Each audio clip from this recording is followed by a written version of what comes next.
शौर्य आनंद गुगल.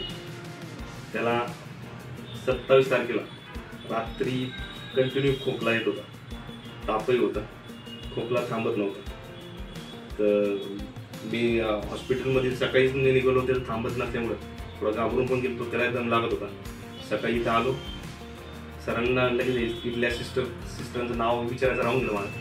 तर सिस्टरांनी लगेच सरांना फोन लावला. सर रात्रभर इथंच असताना फक्त 15-20 मिनिटं अगोदरच घरी गेले होते. लगेच सकाळी आले. तुर्तास त्यांनी काय तुझा उपचार केला आणि अर्धा तासात त्याचा खोकला थांबला. खोकला असा तीव्र होता की मी स्वतः रडायला लावून गेलो सकाळी त्या दिवशी की त्याचं काय त्याला एवढा का त्रास होतो. पण सर आले, त्यांनी ती परिस्थिती गांभीर्यता जाणली आणि लगेच उपचार केला. अर्धा तास त्याचा खोकला थांबला. त्यानंतर 4-3 दिवस प्रॉपर उपचार झाले.